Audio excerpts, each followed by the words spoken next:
사람은 나를 둘러싸고 있는 환경에 영향을 받는다. 그 환경은 공간의 입지와 내 외부적인 모양에서부터 그 안을 채운 가구나 소품이 될 수도 있고, 나와 오랜 시간을 함께 보내며 나에게 영향을 주는 사람들이 될 수도 있다.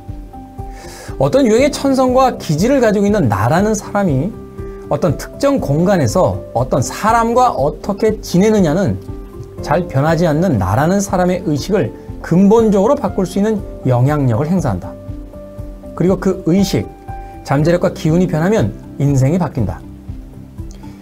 이렇듯 진정한 운이란 지금, 이 순간, 오늘의 내 생각과 행동과 선택이 켜켜이 쌓여 천천히 다가와 한순간 폭발적으로 커지며 앞으로 나아갈 길을 트이게 해주는 것이다. 안녕하세요. 게으른 채 읽기의 김태훈입니다. 평소에 사주팔자를 믿거라 점 자주 보러 다니십니까? 운의 힘을 지필한 박성준 작가와 함께 운명과 운에 대한 이야기 나눠보도록 하겠습니다. 박성준 작가 나오셨습니다. 안녕하세요. 네, 안녕하세요. 자, 박성준 작가는 아마 텔레비전을 통해서 이미 많은 분들이 알고 계시지 않을까 하는 생각이 듭니다. 뭐 무한도전의 네. 그 관상편에 이제 또 등장을 하시기도 네. 했고, 미운 오리 새끼라든지 힐링 캠프, 또 얼굴이 직접 나오진 않았습니다만 영화에도 이제 자문을 많이 해주신 걸로 알고 있는데, 네.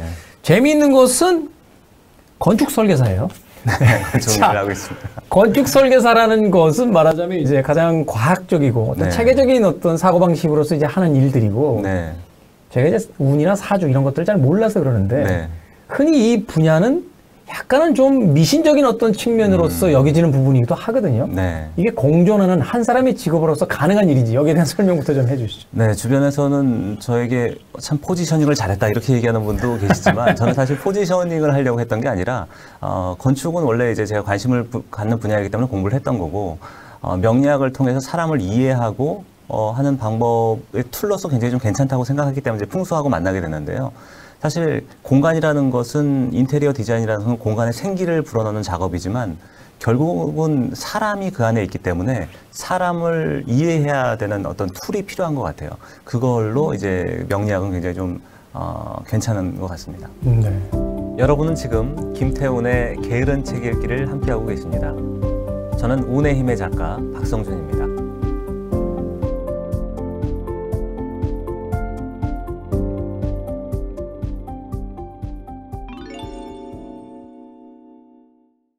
일단 이 책에 대한 그 이야기를 첫 번째 질문으로 가져가겠습니다. 네. 이거 왜 쓰신 겁니까? 그러니까 이제 책을 쓸 때는 이유가 있을 거 아닙니까? 뭐 네. 상담을 하시면서 네. 이런 얘기를 듣고 뭐 하다 보니까 네. 이런 주제를 좀 가지고 책을 내야겠다. 네. 라고 하는 이제 그 지필에 대한 어떤 변 같은 게 있을 것 같은데. 사실 운의 힘을 쓸 때 제가 이제 다양한 사람들을 굉장히 많이 만났어요. 제가 이 직업이 아니라면 만날 수 없는 다양한 분들을 만나게 되면서 그 사람들을 관찰하고 보고 왜 이런 행동과 말을 하는지를 이제 꾸준하게 관찰하는 것이 제 직업이다 보니까 수많은 사람들을 만나면서 맥락적으로 어떤 공통적으로 뭐 잘 되는 사람과 안 되는 사람들의 어떤 특징적인 분들도 좀 발견했고요. 네.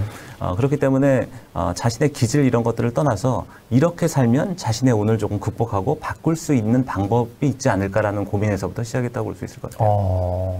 그러니까 우리가 타고난 것은 어떻게 바꿀 수 없지만 삶을 구성하는 여러 가지 중에 이제 습관, 태도, 네. 뭐 어떤 세계관 이런 것들은 있는데 네. 잘 되는 사람과 그렇지 않은 사람들을 봤더니 이런 차이점들이 있더라. 그렇죠. 그러니까 이런 습관과 태도와 세계관을 조금 바꾸게 되면 네. 그 사람에게 다가오는 어떤 운의 기운도 바꿀 수 있다. 그렇죠. 타고난 것도 물론 있긴 하지만 나이가 들면서 운을 조금 덜 탄다고 얘기를 하거든요.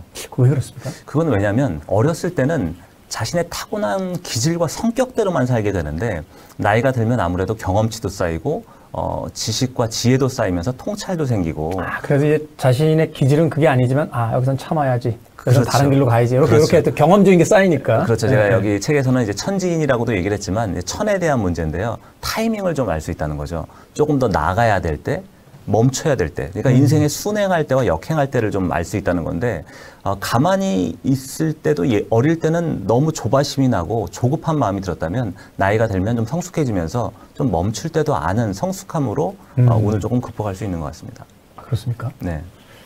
최근에 좀 일이 좀 들어와서 계속 좀 해보려고 했는데 네. 그런 것 같아요. 그러니까 운이 좋을 때와 나쁠 때를 바라보는 것은 운이 좋을 때는 뭐 김태우 씨가 지금 말씀하신 것처럼 뭔가 일이 좀 잘 된다거나 좋은 사람과 연이 된다거나 네. 이런 것들이 지속적으로 생기기 마련이거든요. 사실 좀 이렇게 전체 인생을 놓고 보면 네.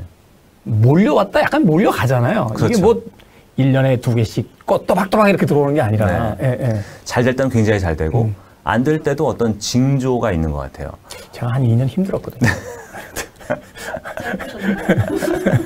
뭔가 이렇게 징조가 조금씩 오다가 그것들이 쌓여가면서 하지만 또 그 시간을 견디게 되면 누구나 뭐 시간만이 지나갈 수밖에 없는 무기력한 순간들을 겪게 마련인 것 같은데 그것들을 어떻게 받아들이냐에 따라서 결국 행운과 불운이라는 문제는 인생에서 어떤 사건이 생겼느냐 안 생겼냐의 문제라기보다는 어떤 것들이 생겼을 때 내가 어떤 대응 방식을 통해서 의식이 어떻게 변했느냐가 중요한 것 같거든요. 그러면서 그러다 보면 이제 다른 선택들을 할 수 있는 거죠, 인생에서. 아, 그렇군요.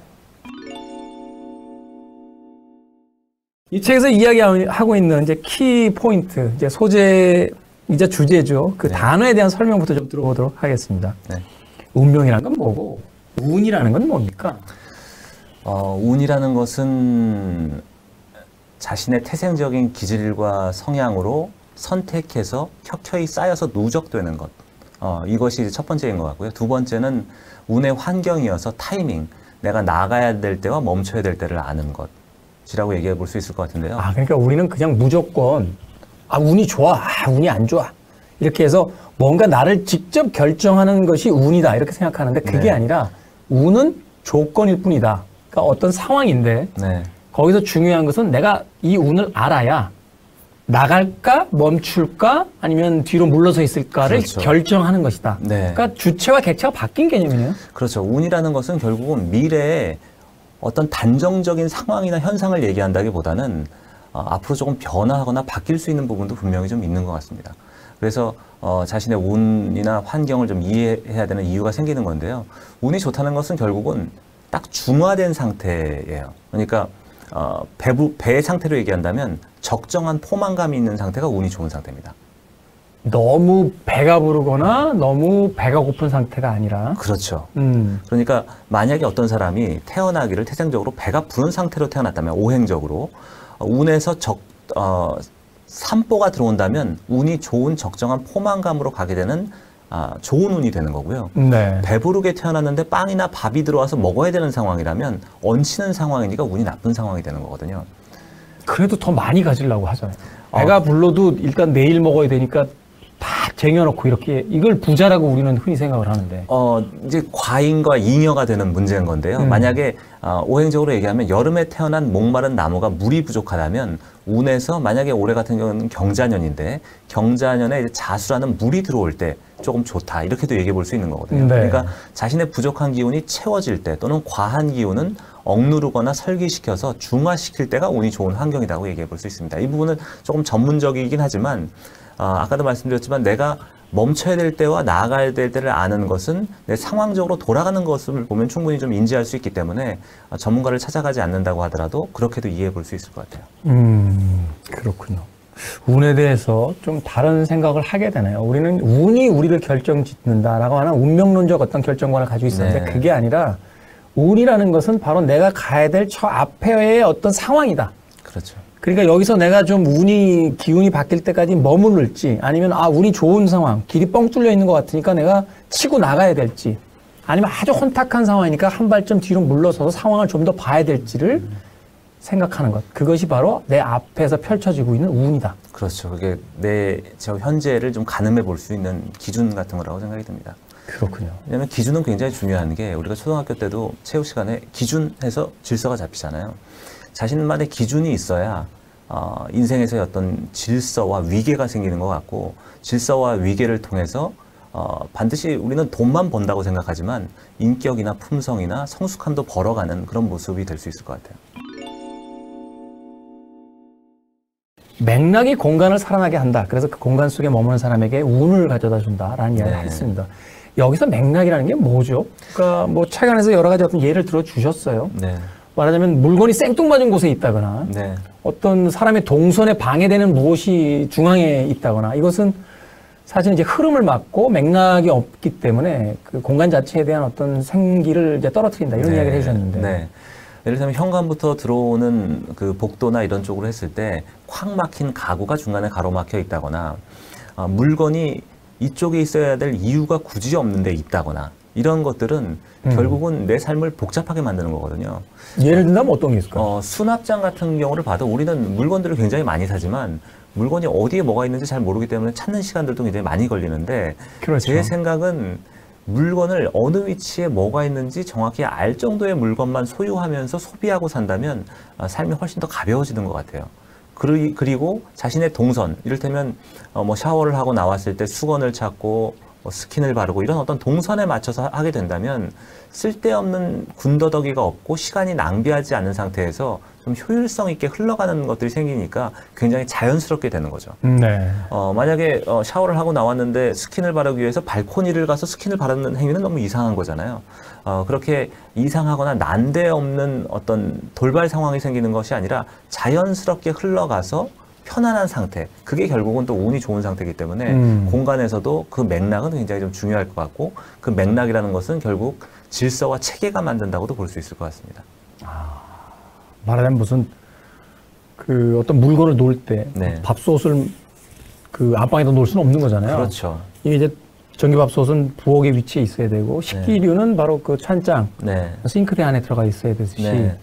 내가 말하자면 어떤 책을 즐겨보는 사람인데 그 책이 건너방에 저쪽에 들어가 있으면 그렇죠. 책을 찾을 때마다 그 건너방을 왔다 갔다 해야 되니까 그건 오히려 나의 삶의 어떤 맥락과 맞지 않고 네. 나는 TV를 굳이 그렇게 자주 보는 사람이 아닌데 뭐 내가 가장 오래 머무는 뭐 침실 같은데 텔레비전이 들어와 있다거나 하면 이건 공간의 맥락, 나의 삶의 맥락과 맞지 않는다. 그렇습니다. 그러니까 그것은 일반적으로 여기 있어야 돼라고 하는 것과는 별개의 문제로 나의 삶의 스타일에 네.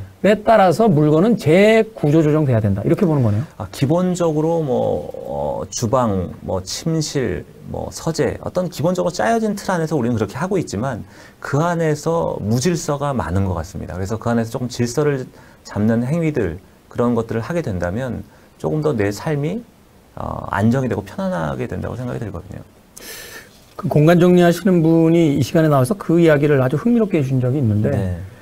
당신이 책을 많이 보고 음악을 많이 듣고 당신 서재에 머무는 시간이 가장 오래된다라면 가장 좋은 곳을 서재로 쓰십시오. 네. 거실에다 책장을 놓고 오디오를 갖다 놓고 거기서 음악을 듣고 책을 보고 원래 그 서재로 쓰던 곳은 말하자면 머무는 시간이 가장 적다라면 네. 거기를 침대를 놓고 침실로 쓰면 된다. 말하자면 나의 삶에 의해서 공간은 다시 디자인되어야지 여기는 거실이니까 텔레비전과 소파, 여기는 안방이니까 침대, 저기는 서재니까 책장 이렇게 나눠질 필요는 없다라고 이야기하는데 그것도 역시 맥락에 있는 이야기겠네요. 그렇죠. 본인의 생활 방식이 공간에 고스란히 반영이 돼야 되고 그 고스란히 반영된 공간 속에서 그 영향을 받아서 편안함을 느끼니까 또 다음 스텝으로 발전할 수 있는 것들이 생긴다고 저는 생각이 들거든요. 편리한 것과 편안한 것은 다르기 때문에 우리는 편리한 물리적인 공간인 하우스를 넘어서 편안하고 안정적인 홈으로 가야 된다고 생각이 듭니다. 이 흐름을 바꾸는 방법이 있습니까? 나에게 안 좋은 운, 이것을 좀 어떤 흐름을 좀 내 힘으로, 어떤 내 노력으로 바꿔버릴 수 있는 이런 것들이 있네. 운명은 개척하는 거다. 뭐 이런 네. 이야기도 있는데. 운명을 개척할 때 이제 천지인으로 말씀드리면 천이라는 건 시간이거든요. 아인슈타인이 어제와 같은 오늘을 살면서 다른 내일을 꿈꾸는 것은 정신병 초기 증세다. 뭐 이렇게 얘기했던 것처럼 시간의 우선순위를 둬서 급하지만 잡다한 일들은 좀 뒤로 하고 급하지 않지만 중요한 일들에 좀 포커스를 맞춰서 일을 하는 것. 그리고 다른 사람은 태생적인 기질이 있기 때문에 내 마음대로 컨트롤하고 바꿀 수는 없지만 공간을 나에게 가장 잘 맞게 바꾸는 것. 그리고 공간에 정성을 다해서 길들이는 것.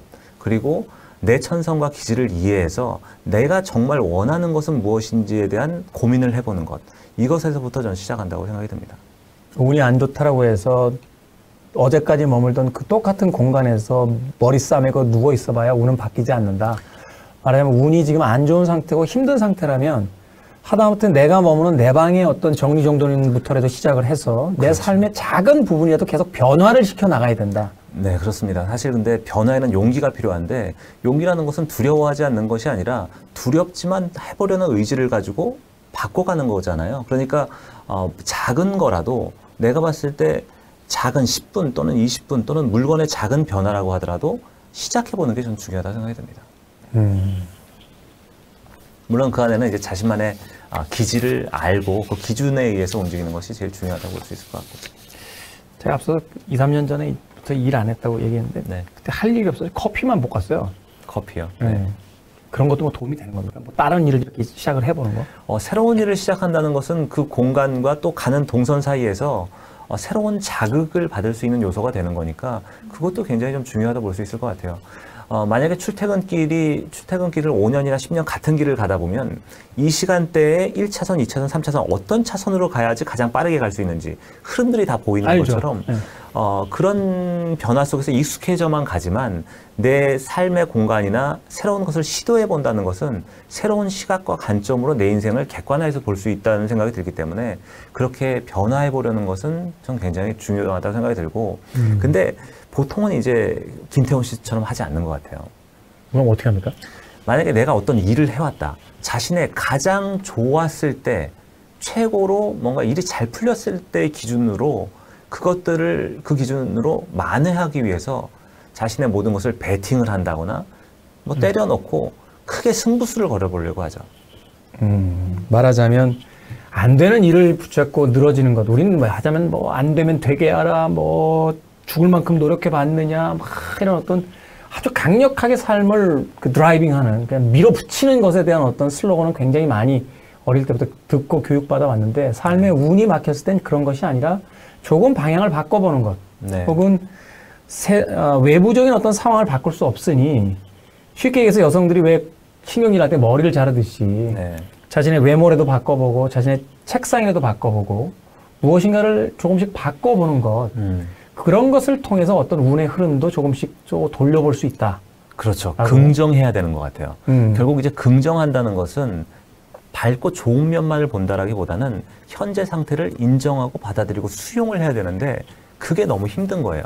한때 내가 굉장히 잘 나갔던 그때, 한참 일을 할 때 그때, 한참 벌었을 때 그때를 생각하다 보면 사실 답이 별로 없거든요. 현재를 받아들여야 그것을 디딤돌을 삼아서 올라갈 수 있는 그런 길도 생긴다고 봅니다. 운의 힘. 이 이야기가 과연 무엇일까 굉장히 궁금했는데 그것은 결국 삶을 대하는 우리들의 태도에 대한 이야기가 아니었을까 하는 생각이 듭니다. 그리고 변할 수 있는 것, 해나갈 수 있는 것들에 집중하는 것. 우리는 큰 꿈이라고 이야기하면서 해결할 수 없는 자신이 지금 할 수 없는 것들을 미리 생각해 놓고 그것을 할 수 없다고 좌절하고 그 좌절로 현재의 게으름을 변명 삼는데 네. 그런 것들이 아니라 바로 할 수 있는 것들이 무엇인가를 찾아내고 내가 누구인지 나의 기질을 이해하고 그걸 통해서 작은 성취들을 이뤄내는 것. 그럼요. 그것이 쌓여서 결국 나의 운이 된다. 네, 그렇게 생각합니다. 라고 이야기를 해줬습니다. 운 나쁠 때를 두려워 마라. 운의 힘은 단련하면 된다. 돈보다 운, 상위 1% 운의 비밀. 박성준 작가와 함께 이야기 나눠봤습니다. 고맙습니다. 네, 감사합니다. 저는 2부에 가 있겠습니다.